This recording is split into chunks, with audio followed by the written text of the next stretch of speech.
under the pale glow of a slivered moon, the graveyard was quiet, too quiet. But beneath the oldest headstone, a single earthworm stirred. His name was Walter, and he was no ordinary worm. Walter had dreams. Not dreams of dirt and decay like his brothers, but dreams of mystery, of the unknown, of secrets buried deep. He wriggled through the roots of a weeping willow and emerged into a freshly turned grave. Something was different here. The soil tasted anxious. Suddenly, his tiny body bumped into something hard, smooth, not stone, wood.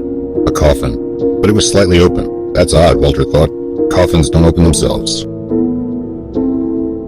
He slipped through the crack and froze.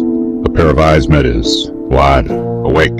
It was a girl alive, her eyes locked with Walter's, wild, terrified. A strip of red cloth was tied around her mouth, her hands bound to her chest. The air was running out. Walter wasn't sure what to do. He was just a worm. But something in her eyes sparked something in him. He turned and wriggled as fast as he could, back through the crack, through the anxious soil, and up toward the night. He broke through the surface like a tiny, muddy torpedo and landed right in the boot of Eli, the old caretaker, who was sipping his evening coffee and muttering to himself on the chapel steps. Walter climbed, squirming up Eli's sock over his pant leg and onto the back of his hand. Gah!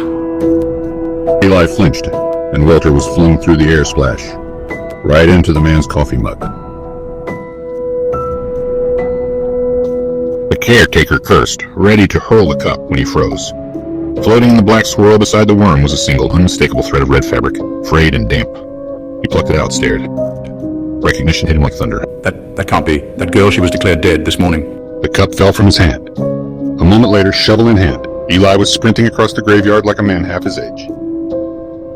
Walter, still sticky with coffee, watched from a cracked headstone as the caretaker vanished into the dark, shovel over his shoulder and panic in his steps. Minutes passed. Then a muffled cry, the scrape of metal on wood, a gasp. She was out.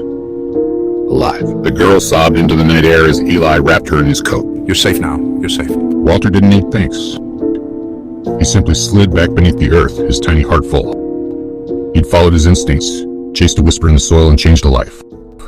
Not bad for a... This little one is asking his dad to hit subscribe, like, and share this video.